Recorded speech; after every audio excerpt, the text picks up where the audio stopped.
Plan for upcoming holidays, plan for upcoming holidays, ठीक है ना।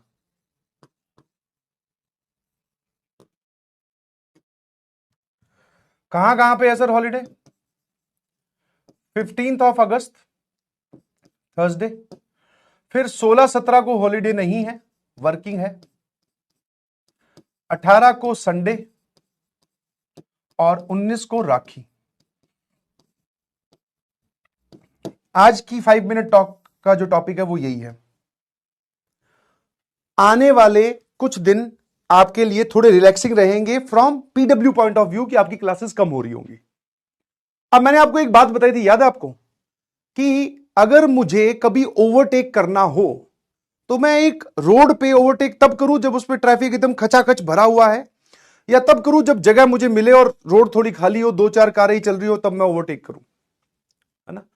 तो now these are the days, ठीक है, आप बोल रहे थे ना सर बैकलॉग कब कंप्लीट करें, दीज आर द डेज जहां पर आप अपना रहा हुआ कुछ कार्य कंप्लीट कर सकते हैं। एक सेंस ऑफ रिस्पॉन्सिबिलिटी आप ला सकते हो, ठीक है, एक सेंस ऑफ अचीवमेंट ला सकते हो इन दिनों में मेहनत करके। मैं ये नहीं बोल रहा हूं कि राखी सेलिब्रेट मत कीजिए प्लीज, सुबह के टाइम पे या दोपहर के टाइम पे आप सेलिब्रेट करो 1 घंटे 2 घंटे 3 घंटे, बट ये 3 दिन है आपके पास, पूरी पूरी हॉलीडे है जी, पूरी जी जान लगा दीजिए, समझ पा रहे हो। कुछ पार्ट आप जरूर कवर कर पाएंगे।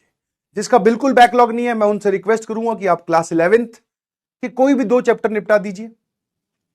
2 चैप्टर नहीं तो 1 चैप्टर निपटा दो मैथ्स का, ठीक है ना। उसके क्वेश्चन सॉल्व करके, रिवाइज करके, वीडियो लेक्चर्स देख के, नोट्स बना के, जो भी आपको करना है। अगर आपका बैकलॉग है तो पहले मैं हमेशा यही बोलता आया हूं कि कक्षा 12वीं में है तो 12वीं पे फोकस कीजिए, पहले 12th के टॉपिक्स। जैसे अगर मान लो हमने आज हमारा 7वां चैप्टर चल रहा है ना, या 6ठा चैप्टर चल रहा है, तो अब तक 6 चैप्टर्स कंप्लीट हो चुके हैं। सर इसको पूरा एक रिवाइज कर दो, है ना, पूरी एक रिवीजन दे दो। इसमें कहीं ना किसी चैप्टर में पीवाईक्यूज कम हुए होंगे, किसी चैप्टर के नोट्स रहे होंगे, किसी के कुछ ना कुछ तो बैकलॉग रहा ही होगा, तो वो बैकलॉग कंप्लीट कीजिए। पहले क्लास 12th के चैप्टर्स काबू करने के, ज्यादा करने के चक्कर में कई बार क्या होता है, हम लोग जितना ज्यादा प्लान करेंगे तो पता चलता है कि सर आउटपुट 0 आया। कम प्लान करो, थोड़ा प्लान करो, बट अच्छा प्लान करो और उसको मुकम्मल करके दिखाओ, मतलब उसको फाइनल डेस्टिनेशन तक पहुंचा के दिखाओ, है ना। तो बैकलॉग समय, जैसे पूछते हैं बैकलॉग का क्या करें, हर बार जब भी बात छिड़ती है तो बैकलॉग के बारे में बात करना चाहते हैं आप लोग, तो ले भाई, है ना, ये आ गई जगह। अब तू बोलेगी, अब देखो उसमें वापस से 2 वैरायटी निकल के आएगी, एंजॉय एंजॉय एंजॉय, रिलैक्स, थोड़ा बहुत पढ़ लिया जो भी था नॉमिनल, फिर अगले दिन वापस, ये मंडे है, ट्यूसडे को फिर क्लास में आए, sir backlog how to cover, कोई इलाज नहीं है उसका, यही करते रह जाओगे, समझ में आया, कोई कोई इलाज नहीं है उसका, यही करते रह जाओगे, ठीक है। एग्जीक्यूट कीजिए प्लान्स को, प्लीज एग्जीक्यूट कीजिए, एग्जीक्यूशन पे उतरिए, प्लानिंग बहुत हो गई, है ना। और जो लोग, करिए प्लीज करिए, क्योंकि आप धीरे धीरे धीरे धीरे धीरे धीरे आप जेई मेंस और जेई एडवांस के एग्जाम की ओर बढ़ रहे हैं। और एक बढ़िया प्रिपरेशन वही होती है, जैसे हम जब मैथ्स के सवाल सॉल्व करते हैं तो हम पहले ही देख लेते हैं, हाँ यार ऐसे ऐसे करेंगे, ये प्रोसीजर समझ में आ रहा है। तो वैसे ही अपनी जर्नी को एक बार प्री इमेजिन कर लीजिए कि आगे आने वाला टफ टाइम जो है वो और टफ होने वाला है, हाफ ईयरली आ जाएंगे, प्री बोर्ड्स आ जाएंगे, बहुत सारी चीजें आएंगी, तो हमारे पास में उस वक्त टाइम कम होगा, बट अभी हमारे पास में टाइम है। तो यहां पर आप इसको, अपनी चीजों को कवर करने की कोशिश कीजिए। क्या मेरी बात समझ गए, है ना। जिनका कोई बैकलॉग नहीं है मैंने उनको भी काम बता दिया, प्रैक्टिस कीजिए, पीवाईक्यू सॉल्व कीजिए, बहुत सारे काम है भाई, ठीक है। Keep going, get going. Difficult होगा तभी तो तुम्हें आईआईटीएन बनोगे भाई। अगर ये बिल्कुल आसान होता तो जितने लोग मुझे सुन रहे सारे ही करके आ जाते। लो सर आपने क्या बोला, 11th का सीक्वेंस एंड सीरीज, सर निपटा दिया।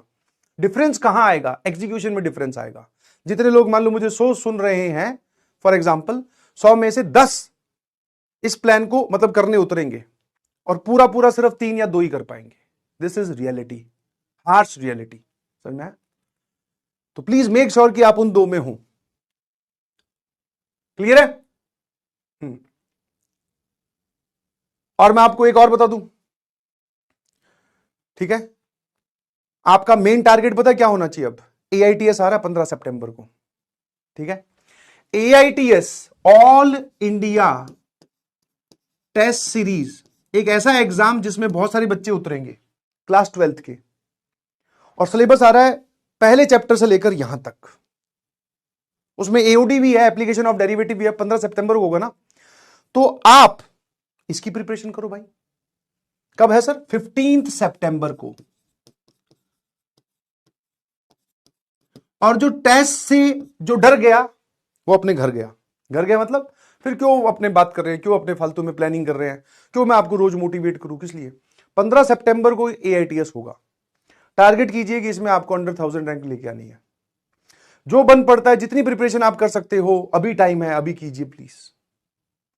Treat this as a festival. बोले सर हमारा जेई मेंस, कोई पूछे कब है, बोले 15 सितंबर को है सर। और जो बच्चा घर पर रहकर इतनी ही डेडिकेशन से, क्योंकि देखो सारा खेल डेडिकेशन का ही है भाई, आप चीजों को कितने लाइटली और कितने सीरियसली लेते हो, इन दो बातों में ही सारी जर्नी और उसकी आउटकम निर्भर करती है। कोई बच्चा होगा बोले सर अब घर पे हैं, इतना मोटिवेशन नहीं आ रहा, सर मेन एग्जाम में देख लेंगे। तो बेटा तू घर से निकल के सीधा मेन एग्जाम देने ही जाएगा क्या? घर पे बैठ के कोई ऐसा एक कंपटीशन वाला एग्जाम तो दे जिसमें तुझे अपना लेवल पता चले। तो दिस इज द डे, ये आपका फेस्टिवल है, इसकी तैयारी कीजिए। समझ में आया? 11th का कोई पोर्शन नहीं आएगा उसमें, और मान लो 11th का पोर्शन आता भी है, वैसे तो नहीं आएगा, आता भी, तुम्हें क्या करना है, तुम अपनी तैयारी 12th के हिसाब से करिए, और 12th के सारे सवाल सही करने चाहिए, 12th के हिसाब से स्कोर करो। 11th का कोई पोर्शन उसमें इंक्लूडेड नहीं है। समझ गए? ओनली मैथ्स का नहीं होता है एआईटीएस, सारा होता है फिजिक्स केमिस्ट्री मैथ। मैं मैथ का सिलेबस बता रहा हूं कि आपको चैप्टर 1 से लेकर डिटर्मिनेंट से लेकर यहां तक आएगा, एओडी तक। एप्लीकेशन ऑफ डेरिवेटिव आपका रहेगा, जो कि अभी पढ़ाया ही नहीं है, तो उसको आप प्रैक्टिस में ले आना बाद में, ठीक है, टाइम और भी बचेगा, बट हां पुराना सारा निपटा दीजिए। समझ गए? और ये बहाने कब तक बताओगे यार? स्कूल में हाफ ईयरली है, स्कूल वाले तंग कर रहे हैं, स्कूल से परेशानी होती है, ये सबके साथ है। इससे एक स्टेप आगे आइए।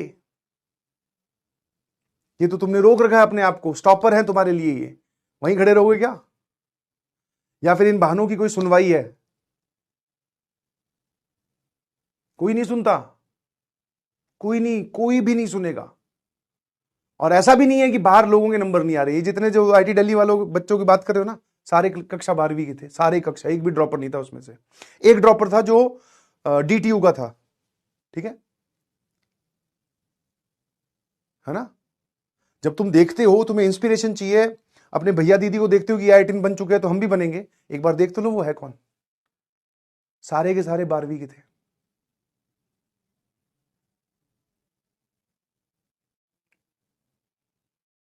अब अपना पूरा ध्यान, अपना पूरा फोकस पढ़ाई पे लगाने की बजाय, पता है हमारा दिमाग में अब क्या चल रहा है? सर एक बार भैया दीदी से बात करके बताओ ना कि कैसे मैनेज किया। अरे भाई ये कैसे कैसे से बाहर निकलना यार, कब तक कैसे कैसे ढूंढता रहेगा? कोई इलाज नहीं है, पढ़ना पड़ेगा।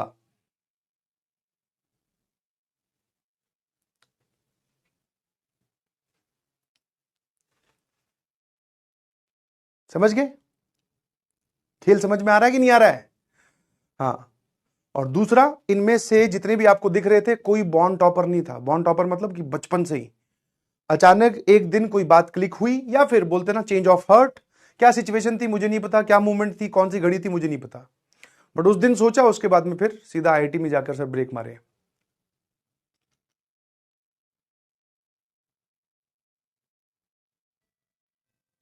डीटीयू मतलब दिल्ली टेक्निकल यूनिवर्सिटी, जो दिल्ली में जो कॉलेज है उसकी बात कर रहा हूं, ठीक है? मेंस लेवल का होगा, yes this pattern is mains, but mains में भी इसका लेवल अच्छा रहेगा, बिकॉज इसमें बहुत सारे बच्चे बैठेंगे। जितने पीडब्ल्यू में ऑफलाइन बच्चे पढ़ते हैं कक्षा 12वीं के, जितने ऑनलाइन पढ़ते हैं, वो सारे बैठेंगे इसमें, और सब लोग अपनी अपनी प्रिपरेशन के हिसाब से उतरने वाले हैं। अब तुम बता दो, तुम्हें प्रिपरेशन के साथ उतरना है या उतरना ही नहीं है, या फिर प्रिपरेशन के साथ उतरना नहीं है, हमें उतरना है सर बहानों के साथ। तुम डिसाइड करिएगा प्लीज, ठीक है?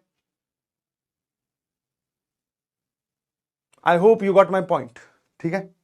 चलिए जी, मैंने आपको जो समझाना था, जो हिंट देना था, जो ज्ञान देना था, वो दे दिया है, आप ध्यान रखिएगा। चलिए स्टार्ट करें। आपका ऑनलाइन ही एग्जाम होगा भाई, घर पे बैठ के ही देना है एग्जाम, ठीक है? और पहले ही ये सब मत बोलो कि फोड़ दूंगा और ये कर दूंगा वो कर दूंगा, कुछ नहीं। एक बार रिजल्ट आ जान दो, जब तू फोड़ेगा ना तो सबको पता चल जाएगा। लिस्ट आती है, रैंक आती है, वो लिस्ट मेरे पास भी आएगी। जब तू फोड़ेगा तो तेरा नाम आके मैं यहां पे खड़े होके मैं खुद लूंगा। ये पहले ही मत लिख कि फोड़ दूंगा सर, अच्छी बात अंदर रख।